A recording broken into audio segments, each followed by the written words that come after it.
ഒരു bachelor pasta ഉണ്ടാക്കാൻ പോയതിന്റെ എഫക്റ്റ് ആണ് ഈ കാണുന്നത്. എന്റെ ഈ അധ്വാനം കണ്ടിട്ടെങ്കിലും നിങ്ങൾ ഇതൊന്നും ഉണ്ടാക്കി നോക്കണം. ബൈ ദ വേ, ഞാൻ വീട്ടിലിരിക്കുന്ന ആൾക്കാരോടല്ല കേട്ടോ പറഞ്ഞത്. കറിയൊക്കെ ഉണ്ടാക്കാൻ പറ്റിയ കെറ്റിലൊക്കെ ഉള്ളവരുണ്ടാവല്ലോ ഈ ഹോസ്റ്റലിലൊക്കെ വെറുതെ ഇരിക്കുന്ന, അവരൊക്കെ ഒന്ന് ഉണ്ടാക്കി നോക്ക്. ഇതിപ്പോ ഞാൻ ഗ്യാസിലാണ് ഉണ്ടാക്കുന്നത്, പക്ഷെ നിങ്ങൾക്ക് ഈസി ആയിട്ട് കെറ്റിലൊക്കെ ഉണ്ടാക്കാം കേട്ടോ. കഴിക്കാൻ ആവശ്യത്തിന് പാസ്ത എടുക്കാം. ഞാനിവിടെ എടുത്തിരിക്കുന്ന സ്പൈറൽ പാസ്തയാ. ഒരു ഉള്ളി, ഒരു പച്ചമുളക്, ഒരു തക്കാളി കുനുകുനാന്ന് മുറിച്ചിട്ടേക്കുക. എന്താ അറിയില്ല, ഇപ്പൊ കുറച്ച് കാലങ്ങളായിട്ട് ഈ ഉള്ളിക്കും എനിക്കും അങ്ങോട്ട് ഏൽക്കുന്നില്ല. പക്ഷെ ഗൈസ്, എനിക്കൊരു ട്രിക്ക് കിട്ടിയിട്ടുണ്ട്, അത് ഞാൻ പറഞ്ഞുതരാം. ഇതുപോലെ ഒരു ദിവസം കരഞ്ഞോണ്ട് ഞാൻ ഉള്ളി മുറിക്കുന്ന കണ്ടപ്പോ എന്റെ ഫ്രണ്ട് പറഞ്ഞു തന്നത്, ഒരു പാത്രത്തിൽ വെള്ളം എടുക്കുക, ഈ കട്ട് ചെയ്ത ഉള്ളി അതിനകത്ത് ഇടുക, എന്നിട്ട് കുറച്ചേരം വെച്ചാൽ മതി.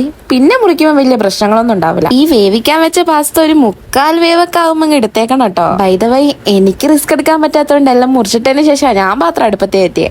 എണ്ണ ഒഴിക്കുക, ചിറ്റുള്ളി ഇടുക. ചിറ്റുള്ളി ഇടുന്നതിന് മുന്നേ കുറച്ചുകൂടി കടുകിട്ട കുറച്ച് ടേസ്റ്റ് ഉണ്ടാവും കേട്ടോ. ഞാൻ എന്തായാലും കടുക് എടുക്കാൻ മറന്നു നോക്കി. എന്തായാലും ഇനിയിപ്പോ ഉള്ളത് കൊണ്ട് ഓണം പോലെ. ഇനി ഇതിൽ ഇത്തിരി ഉപ്പിട്ടിട്ട് അങ്ങ് ഇളക്കി കഴിഞ്ഞാലില്ലേ, പിന്നെ അത് അങ്ങ് വാടിക്കോളൂ അവിടെ കിടന്നിട്ട്. ആ പാസ്തയില്ലേ ഒരു 3/4 വേവൊക്കെ ആകുമ്പോൾ സാധാ വെള്ളം ഒഴിച്ചൊന്ന് കഴുകണം കേട്ടോ. ഇനിയിപ്പം നമ്മളുടെ കയ്യിലുള്ള പൊടികളൊക്കെ അങ്ങ് ഇടുക. ബൈ ദ ബൈ, അളവ് ചോദിച്ചൊന്നും ആരും ഇങ്ങോട്ട് വരണ്ട. ഓൾറെഡി ഞാൻ പറഞ്ഞു ഇതൊരു ബാച്ചിലർ പാസ്തയാണ്. ഈ പൊടികളൊക്കെ ഇട്ട ശേഷം മുക്രെ വെള്ളം ഒഴിക്കുക.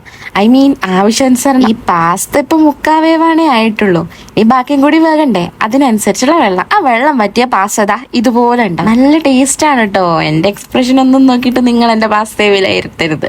അടിപൊളി ടേസ്റ്റ് ആണ്. കഴിച്ചേക്കോ, ഒരു പ്രാവശ്യമെങ്കിലും കഴിച്ചേക്കോ, ഒറ്റ പ്രാവശ്യം. എന്റെ പാസ്ത ആരെങ്കിലും ഉണ്ടാക്കി നോക്കിയിട്ട് ഒരു അഭിപ്രായം ഇട്ടേക്കണേ. ചൂസ്.